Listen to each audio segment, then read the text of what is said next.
Welcome to Real Talk. I'm your host, Paul Britton. This week, we are going to be going in a time machine because we're going to be reviewing a movie that is actually which is actually not a remake, but an adaptation of a Danish film. So we get to, take a look at the, the overlay of, of an American vision of a film on top of an European film, which is always fun. And then we have a couple of other movies to take a look at. So let's dive right in. Now, time machine time. All right. So I need everybody to go way back. Just think about where you were way back in October of 2022. I know it's a long time ago. It's really difficult to remember what's going on in October of 2022, but that's when the original Danish film Speak No Evil came out, and now 2024 we have James McAvoy starring in the Blumhouse adaptation of Speak No Evil, which is crazy. Look, I'm not going to even hide my shock that you could get an adaptation of an international hit. It was it was a really big deal when it came out. And get that all done in less than 2 years. It's crazy. Interestingly enough, in October of 2022, when Sergio was here doing the show every week with me, I reviewed the original movie. I reviewed the Danish version of Speak No Evil on my What the Hell Did I Just Watch segment of the Real Talk show. I don't really do that segment anymore because 80% of the fun for me was watching Sergio's reaction to the crazy shit that I would present. The original left me shaken. The original was one of the most disturbing, tense movies I've ever seen in my entire life.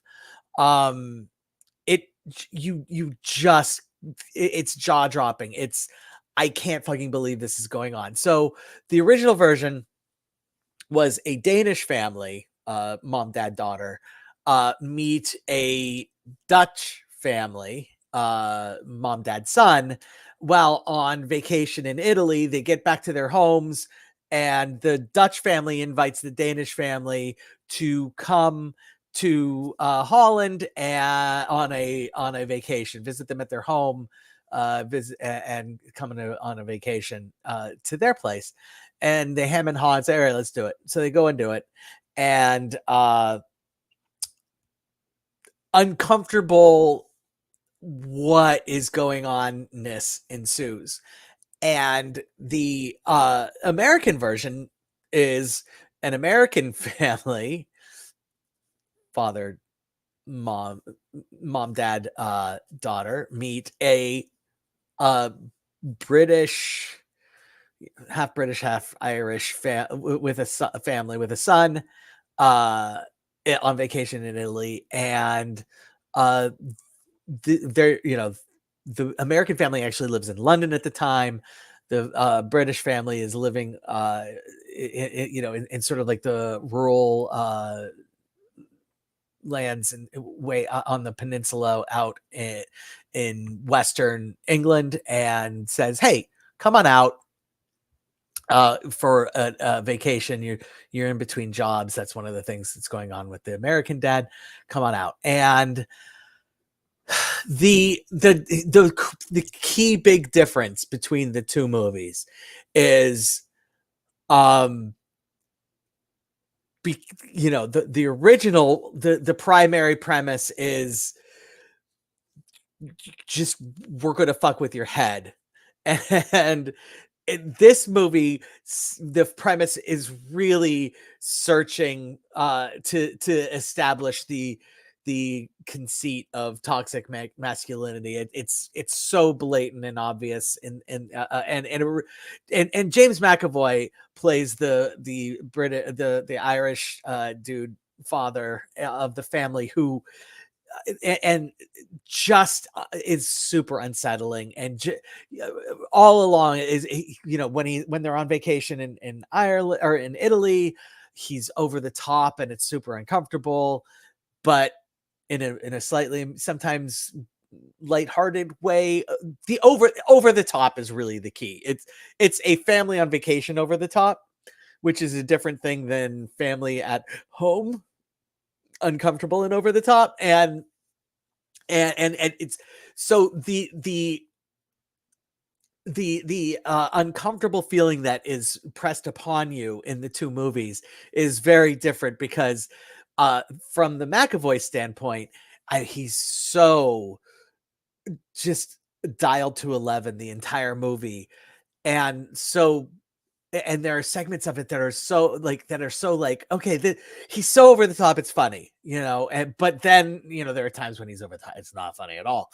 But whereas in the Danish version, it's just the family is off. There's just something really, really off with the family, and sometimes you feel like, oh, okay, it's normal, and then you never feel like it's normal in this one, and you there's a lot more opportunity to stop and breathe in the adaptation, and I think that is the most important part of the American adaptation, is that in the Danish version they don't let you breathe. You're just on the edge of your seat with your hands clenched and like your jaw agape and just your eyes like bugging out of your head the whole time, like, for fuck's sake, what the fuck is going on? Whereas in the American version it's just like, oh, this guy fucking sucks, but and why just get to it, like, and there are choices made in the original that there's no way they could get away with them in an American audience. Some of the more uh, the real dramatic moments are like, oh shit, like whereas in this one it's like, oh, this, the reveals come in the American adaptation, and it's like, oh, this is worse than I thought, whereas like in the Danish one it's like, this is just going to keep getting worse, and that it's going to keep getting worse. But with all that said, even though there's just really, I think it's awesome that, like, that an interesting movie like the Speak No Evil Danish version gets an opportunity to be known about. I just wish that it had been like made popular and more people had seen it, and that was the way people got exposure to it. But if people go seek it out and watch it, awesome. James McAvoy is 100% worth the price of admission for Speak No Evil, the Blumhouse adaptation. No, he's just so captivating and so terrible and funny, and so it's time to do tacos with the original. I gave the original 4 tacos. Here at Real Talk, we do tacos instead of stars, and if something deserves a little bit of extra, instead of giving half a star, we add guac. Why? Because nobody eats half a fucking taco. So Speak No Evil Blumhouse version 2024, I'm giving 3 tacos plus guac. The guac is 100% James McAvoy. It's a real solid 3 taco movie. You know, even though people are in danger, if you saw the original, it's just like you're never worried because you know what they're not going to do. And so it's like, okay, well, there's no way it's going to be that bad. So this is going to not bad, but it's not going to be that drastic and that, oh my God, did they really just do that? So it was a little easier to get through. Made $10 million on the weekend. That's pretty good. What didn't make $10 million was The Killer's Game. This is Dave Bautista's, is this his first sort of, I am Dave Bautista and I am headlining a movie and I am the primary star? I think it is. You could make the argument that he had the one where the what was it called? Hold on. He was in it was him and there was a little girl. I can't. Why can't I find the? Oh, My Spy. You could make the argument that My Spy was, him headlining a movie. Dave Bautista, also known as Drax, the Destroyer in the Guardians of the Galaxy movies, Marvel Universe. You could make the argument that My Spy, was actually him headlining the movie, but it's a totally different thing. Lower stakes, lower budget. Whereas this movie is basically like um him being like the one that's selling the movie, all right, and them using uh an opportunity to have him be, go out and get this thing through. And man, this movie made like $2.5 million over the weekend, which I feel really bad. I really like Dave Bautista. I think he's super talented. I think he is funny, engaging. I like him. And it's comes from director J.J. Perry, who before has only done stunt work. So um, this was kind of billed as coming from the I think it's the studio, maybe even the producers of John Wick, and it's very much John Wick-y in what it's trying to accomplish, down to the fact that this is JJ Perry's first time directing after having spent a very long career as a stunt coordinator. And it's not JJ Perry's fault that this movie only made $2 million. I'm just going to start out with that. And it's not entirely JJ Perry's fault that this movie is no John Wick. It's just not. It, it's fine.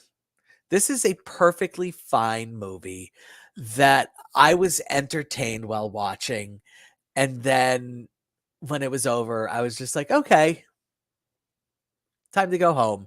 There was basically Dave Bautista plays a hitman who has fallen in love, um, and has decided he wants out of the killer's game. And because he is played by the rules, and so like this is where it's like, oh, it's like a John Wick movie. It's like, because he's played by the rules, they're going to let him out. And, it's perfectly fine.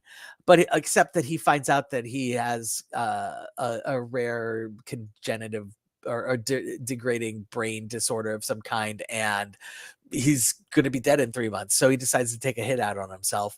But it turns out the person that he pays to hit, complete the hit doesn't listen to him when he says he wants to cancel. And so he ends up having to contend with a series of hit people that come. And the problem is that they really try to get you to get buy-in with the hit people too. And Tony Crews is one of them. So automatically you're going to like Tony Crews. But all the other ones you don't really recognize from anything. And you're just kind of like, okay, I mean, we know what's going to happen. And it's like, it's very jokey and very lighthearted, which is fine. But it's just, look, Killer's Game. Absolutely fun. Absolutely worth seeing. Absolutely two tacos plus guac movie. Like, I will never see this movie again. I'm not going to seek it out. It's fine. It's great. Not great. It's good. It's good. It's absolutely worth watching. It's not going to register, on your top 20 movies of the year. It's just not.